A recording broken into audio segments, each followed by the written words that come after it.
Aina 4 za kuweka kuinstall operating system au OS. Kwanza tujifunze nini maana operating system. Operating system ni programu ya kwanza kuwekwa ndani ya kifaa chako. Kazi kubwa ya OS ni kuendesha shughuli zote katika kifaa chako. OS maarufu duniani ni Windows, Mac OS, Android na Linux.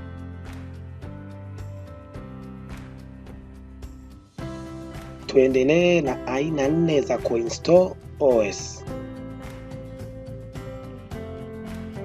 Namba 1, clean installation.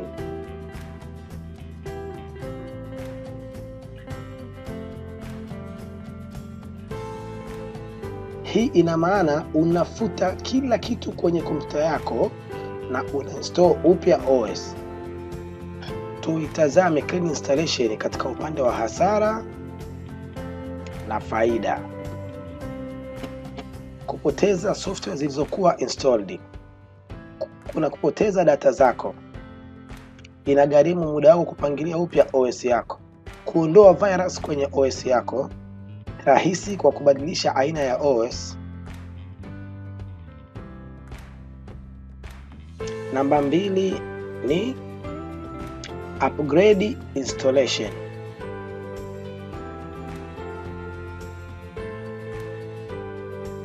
Upgrade ina maana unahama kutoka kwenye OS toleo au version ndogo unakwenda kwenye OS toleo au version kubwa. Mfano, mtu kutoka kwenye Windows 7 kwenda kwenye Windows 8, au kutoka Windows 8 kwenda Windows 10, au kutoka Windows 10 kwenda Windows 11. Hiyo ndio ku upgrade.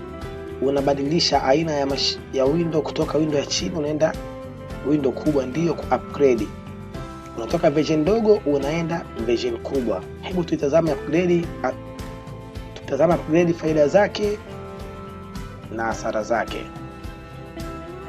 Hasara, faida za upgrade. Inagharimu kifurushi kikubwa cha internet. Unaweza kupoteza data zako pia. Sio kila kompyuta inaweza kubeba aina mpya ya operating system. Inaongeza ulinzi katika kompyuta yako kwa upande wa security. Inaongeza ufanisi wa ufanyaji kazi kwa sababu inakuwa imeingiza vitu vipya. Inafanya kompyuta yako kuwa ya kisasa na kuendana na wakati.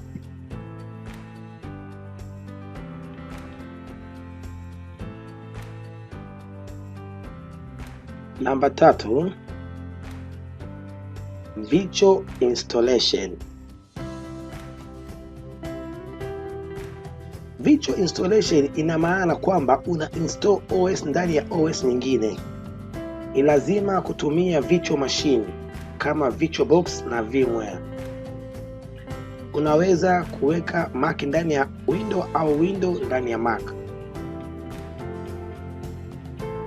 Virtual installation ina hasara zake na faida pia, tulizitazama. Ukifuta OS mama, basi na virtual machine inafutika kwa sababu imekaa ndani ya window nyingine.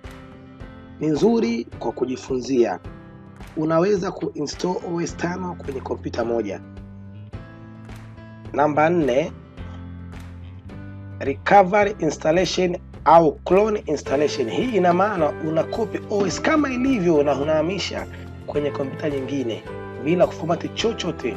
Unakopi OS pamoja na software zote na faili zote na unahamisha katika kompyuta mpya. Clone installation ina hasara zake na faida zake pia. Inatumia muda mrefu kukamilika. Inatumia nafasi kubwa upande wa GBs kwa sababu inabeba mafaili yako yote. Ina gharama pia sababu sio kila mtu anaweza kuinunua. Usalama wa data zako ndio faida yake. Ni rahisi kuhamisha kwenda hard disk kwenda kwenye SSD. Inatumika kama backup ya data zako.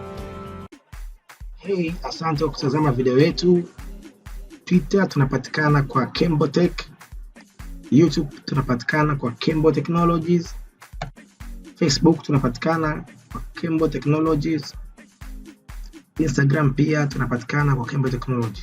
Like, comment, subscribe, share. Asante sana. Mungu akubariki.